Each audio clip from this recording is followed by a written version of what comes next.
This week on NBA G League Takeover, he's a monster on the boards who apparently doesn't need sleep. How Oscar Tshiebwe played 3 games in just 24 hours. Plus, JTA records his first ever triple-double, and later 2 former Kentucky Wildcats with G League ties are having an NBA moment. All that and more coming up right now on NBA G League Takeover. This is NBA G League Takeover, sponsored by Kumho Tire. Hello, everybody, and welcome to Fox 5 Studios here in the Den. Mike Davis for NBA G League Takeover. I'm joined now by our G League insider, Gianna Hearn. G, great to see you. So let's talk about a guy right off the bat who we love on this program, Oscar Tshiebwe. This dude is a monster on the boards. He's averaging crazy numbers when it comes to rebounds, but this guy did something in 24 hours that most people could never even fathom, okay? I can maybe binge a Netflix show in 24 hours. This guy played 3 basketball games in 24 hours. 2 for the Utah Jazz, 1 for the Salt Lake City Stars, and he had some pretty crazy numbers. But G, this is something we see a lot with G League players. Tell us a little bit about this interesting story here. You know, it's become more of a thing in the last at least 5 years with the NBA G League and the NBA Parent Club using the G League and the Parent Clubs to just go back and forth because unlike years previously, the Parent Club wasn't always locationally close to where their G League team was. And now that there's a one-to-one affiliation with every NBA team having an NBA G League team, most of them are locationally close. And so I think that's why we're seeing this so often, but it is definitely a feat to do. And it's definitely something mentally that that the players have to go through just playing with their G League team when they're having an increased role with more minutes versus playing up when typically it's a decreased role. But obviously we saw with Tshiebwe having a 16-point game, 13-point rebound game with the Jazz.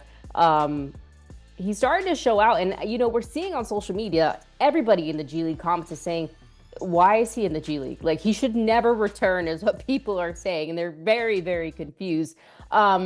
But yeah, that traditional big thing. We see it with Jahlil Okafor. We've seen it with Tshiebwe. I mean, he was the rookie of the year in the G League last season.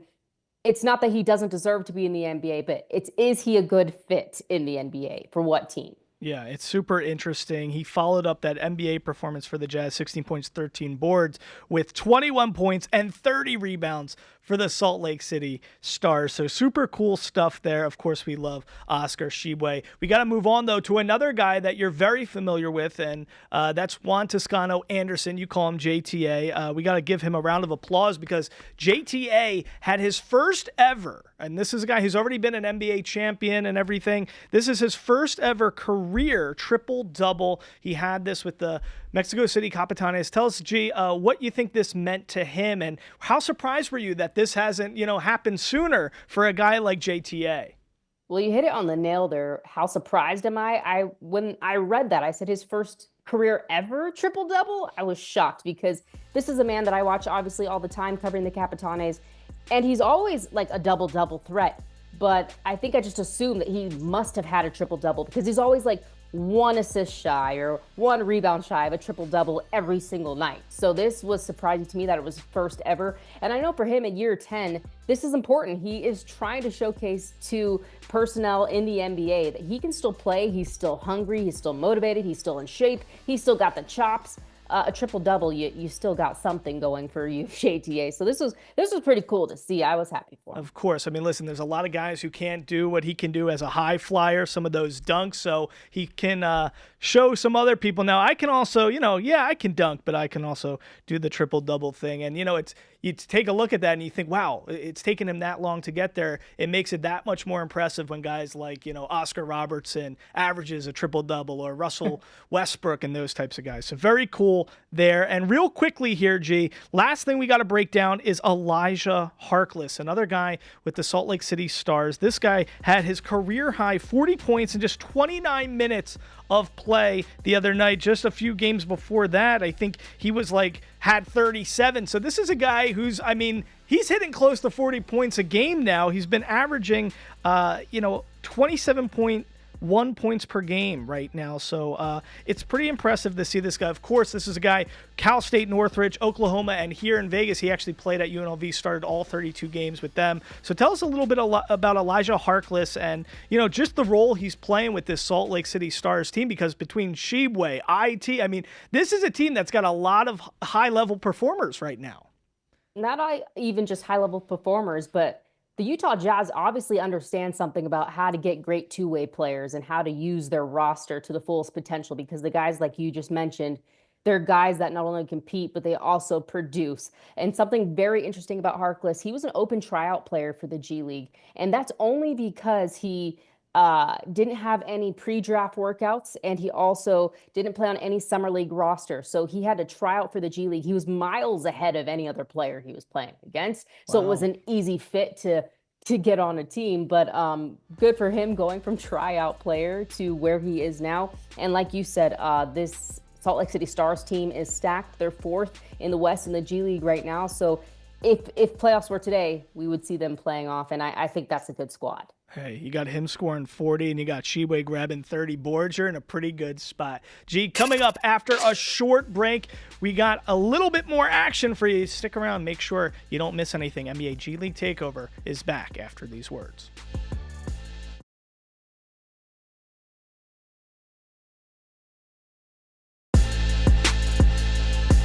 This is NBA G League Takeover, sponsored by Kumho Tire.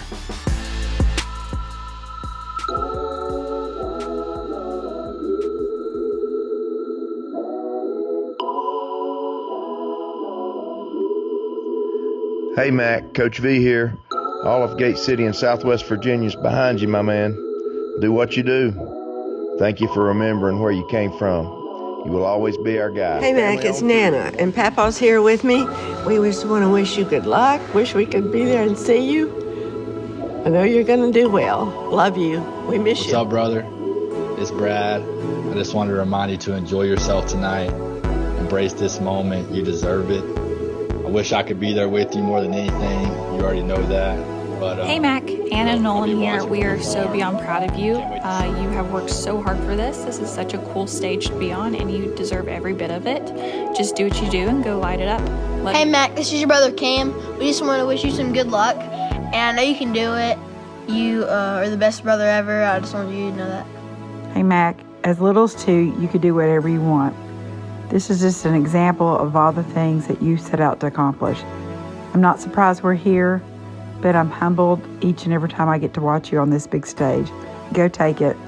Hey Mac. Love you. It's your dad here. Really pumped up about the opportunity to watch you do this for a third time.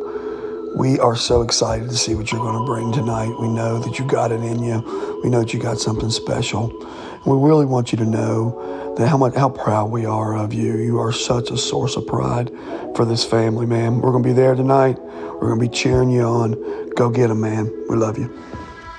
Here it comes. It's going to go in reverse. Here it comes. But see the difference between Matt, Kevin, and Reggie, Vince? Drama. Everybody loves a good drama. And it's building in here right now. The car coming in slow. That's right. We don't want a comedy here. We want drama. And he is bringing it. Here it is. And everybody's standing up in the back.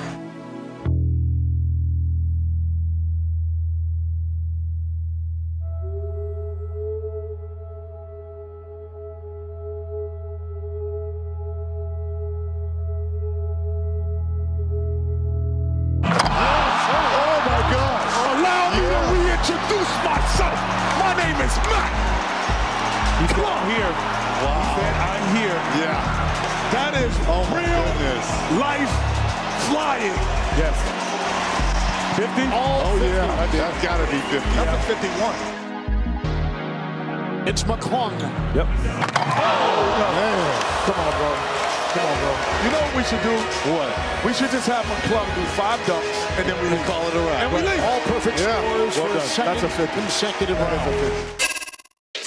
All right, welcome back to NBA G League Takeover. Great stuff there. Getting a glimpse of The Break, one of the great programs and series and franchise pieces you can watch from the G League. Make sure you go to the NBA G League YouTube page for that. So, Gianna, let's talk a little bit about Mac Daddy, Mac McClung. How has he been playing? Has he been carrying some momentum from that three-peat dunk competition? What does it look like? How is he playing right now with the Osceola Magic? I don't think Mac McClung ever stops playing well. That's just what we've seen from him since he entered the G League. But let's just talk about it. A few days ago, as we're recording this, he had 35 points, 11 assists, 6 rebounds, and he's shooting 58% from the field. So he's not slowing down, and he's only showcasing why he really deserves an opportunity to showcase, even if people have doubts. Right. He's done too much to not give an opportunity to get a standard contract in the NBA. Yeah, he's certainly one of the faces of the G. Let's talk a little bit just about the Osceola Magic. Where are they positioned right now in the standings? Are they a team that can really be competing for a championship as we gear up for the playoffs?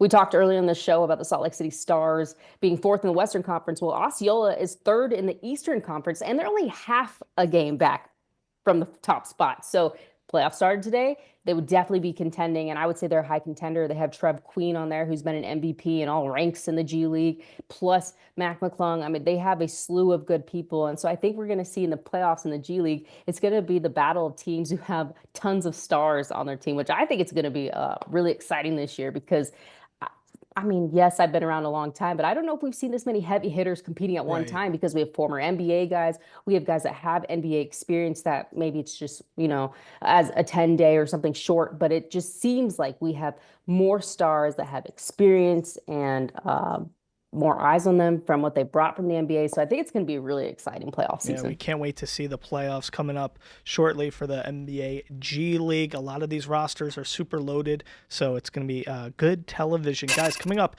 after a short break, we're talking about 2 former Kentucky Wildcats who have a lot of good stuff going on in the association. That's coming up after a short break.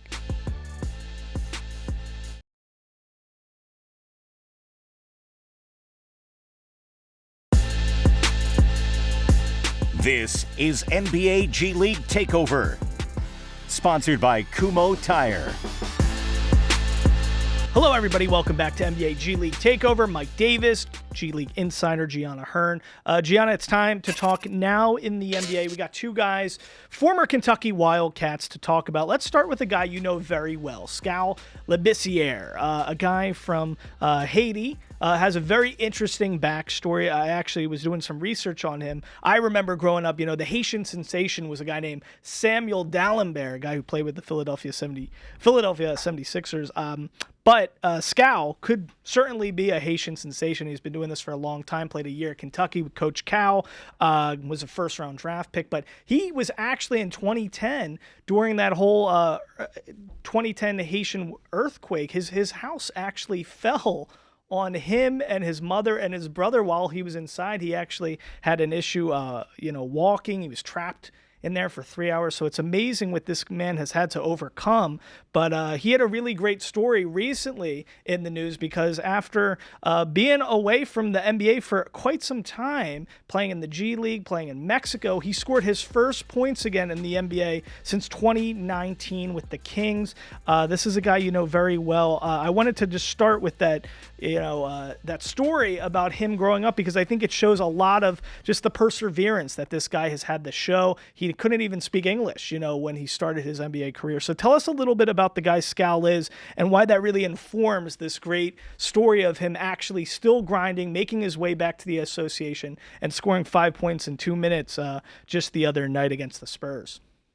A lot of people may look at 5 points not being that big of a deal, but it's been 5.5 years since he scored an NBA bucket. And so within that time span, you mentioned it, he spent 4 years in the G League and he played in Mexico. He didn't stop going after his dream. And I think a lot of people would. And I think it's a testament to his character. Not only in that time did he continue to show what he's gone through, but he also evolved in his faith, which I think changed even more his character and growth. That was a large part of his changing. He'll tell you that story himself if you follow him. So I think what we're seeing in Skal is someone who's composed, who's content, but also still hungry. And I think, he's already played for the Kings. He knows the organization. Yes, several pieces have changed with the Kings since then, but this may feel like coming home to him and be very comfortable. So he's on a 10-day. He signed on March 13th. So we're getting close to that 10-day being done. We'll see if he gets another one. And if he gets two, well, then they have to decide if they want to sign him for the rest of the season if he gets two. But I definitely think he's someone that deserves a shot. When he was let go from the NBA, I was actually kind of confused. I thought he was someone that might stick around a little longer. But we'll see. He's showcased with the Stockton Kings that he is a valuable piece and that he can be used with the big team. Yeah, it's an easy guy to root for, of course. Of course, when he was drafted 28th overall, he was selected by the Suns, traded on draft day to the Kings. He spent a little bit of time with the Trailblazers, but then has really been bouncing around. So he's an easy guy to root for. We'll see what he can do, but he's always had more of a slender, smaller frame. But it's interesting because he really can post up and hit, a jump shot pretty well for his size at 6'11". So we'll see what he can do as he's trying to stay in the association. But let's move on to another guy who's a former Kentucky Wildcat, 3rd overall pick from this year's NBA draft. Of course, that's Reed Sheppard. Okay, so this is a guy, wasn't even a 5-star recruit, I believe, coming out of high school, but he showed great promise at Kentucky. And of course, a lot of NBA GMs were very excited about him. So that's why the Houston Rockets took him at 3rd overall this past NBA draft. But in his first NBA start, because he had been spending so much time in the G League, he actually scored 25 points in his first NBA start. He's the first player, get this, G, first player in NBA history to have 25 or more points, 5 or more assists, 3 or more made triples, and at least 3 combined steals and blocks. First ever for somebody to do that in their first NBA start. But now he's going to be out 4 weeks with a thumb fracture. So let's not harbor so much on the negative here. Let's focus on the positive. This is a guy, he was scoring, averaging over 30 points a game in the G League with the Rio Grande Valley Vipers, but now makes his first start. How promising was that for you to see that, get some NBA action, and in that first NBA start really show out? What do you think that means for him and his development and his future? I was obviously proud. Like, I'm not his parent, I'm not his coach, but I felt proud, I guess, for him because I don't know if he expected to spend that much time in the G League, but using it to his advantage, getting the reps he needed, because, the coaching staff wanted to see if he could be more aggressive, if he could be in rhythm more, and just come out there and command. And I think with all the injuries and what he had to do to come in and those being sat that night, he took advantage of it. And coach even said that after the game. And so I think for him, this is a shining moment, and maybe more than anyone expected him to be able to do. So I think even when people are healthy and everyone comes back, you kind of have to have a second look and say, should we utilize Reed Sheppard more? Right, and that's what the narrative certainly on social is from Jeffrey Key and everybody. This guy needs to get more minutes. But, when you're dropping 30 points a game in any league, I mean, that's impressive stuff. So I think it's such a testament to where the G League is now and how exciting it is for these guys to build and gain confidence in the G, know that they're playing against studs, former NBA guys who are competing for NBA rosters, dropping 30 points a game, and then you come and get your first NBA start, and boom, you drop 25. So great stuff there for Reed Sheppard. We're wishing him real quick a healthy recovery with that thumb fracture. Yeah, Jay.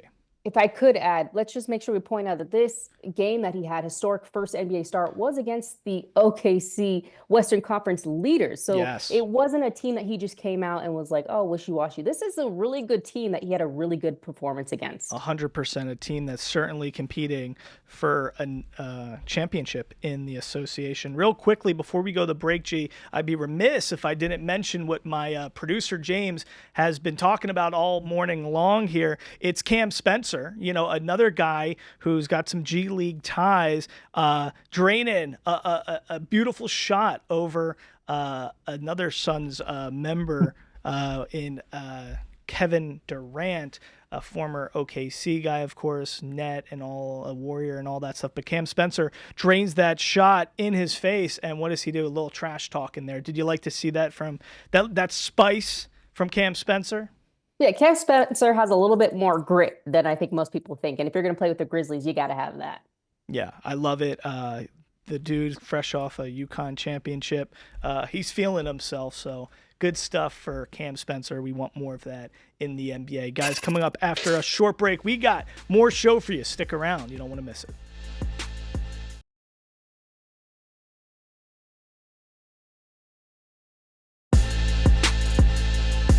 This is NBA G League Takeover, sponsored by Kumho Tire.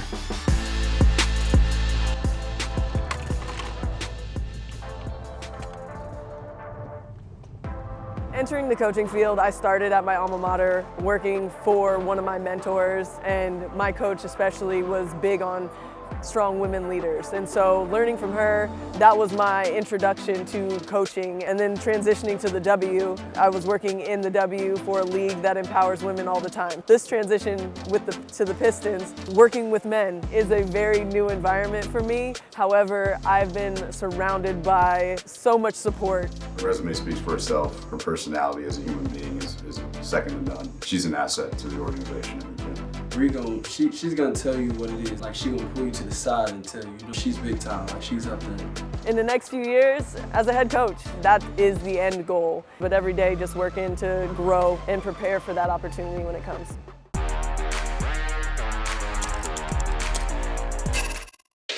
All right, welcome back to NBA G League Takeover. Great stuff there from On the Grind. We got to give it up to Brianne January. Great stuff there. Make sure you go check out that franchise series. Along with the break, you can go to the NBA G League YouTube page for more. But G, we got to wish you a happy Women's History Month, a happy International Women's Day. But for G of the Week, we got something in the vein of that's going to be super special. Tell us more.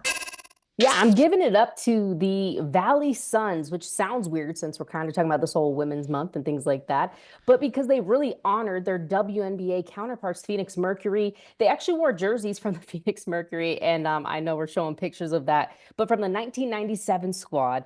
And they even honored Bridget Pettis, Hall of Famer from the Mercury. She actually hit the first points ever in the organization's history. So I just thought, like, that is one of the coolest ways that you can honor women, is by wearing their jerseys and letting go of your persona and just putting women on your. I love it. I love it. It's a beautiful thing. How can you not love it? And come on, those threads from the 90s, those were from 97. The 90s threads for WNBA and NBA, those are sweet. You got to love it. I got to get me some of those. G, thank you so much for joining us. I'm Mike Davis for Gianna Hearn. Mike Davis. We'll see you next time here on NBA G League Takeover.